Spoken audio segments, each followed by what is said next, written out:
Khalifa Sall mooy politicien bi gën a ñàkk sens ci Sénégal moom day toppee rek politicien bi gën a ñàkk sens ci Sénégal Khalifa Sall lay wuyoo amul sens te kenn xamul lu mu bëgg maanaam intérêt personnel dina ko yàqal lu bari moom ak Idrissa Seck ñoo yem ci politique seen intérêt personnel moo leen gënal loo mën a gis ci kaw suuf. Pape Djibril Fall dafa def benn début bu am solo sénégalais yëpp naan Pape Djibril Fall mu dem ba benn moment mu changé boppam ante Papa Ngor Ngom sax mën nañ ko comprendre mais Pape Djibril Fall dafa dem ba benn moment dëggal ne man Macky Sall mii moom lay àndal di liggéey Macky Sall mii moom ma teg ma nekk ab pion tey lépp lu sénégalais yi doon wax tey ñoom moom leen confirmé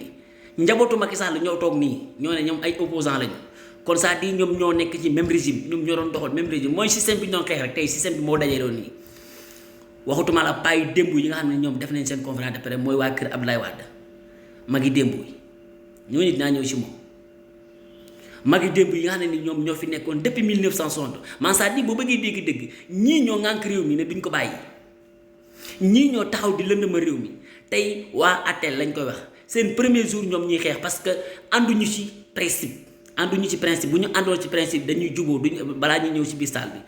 mais comme ànduñu ci principe comme ci ay naxante ay tappale la ñuy ànd force ñu xeex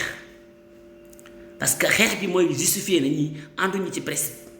du lenn ni principe du lenn lu ñor réew mi moom lañ àndee kenn ku ne mu ngi xool intérêt personnel am kenn ku ne mu ngi xool nan laa mën a naxee sama morom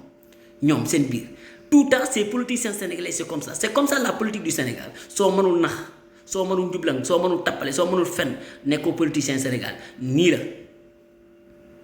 Bougane Gueye Dany mi fi nekk di yooxu yépp kenn ku ne xam ne li muy yooxu moom xam ne il n'a rien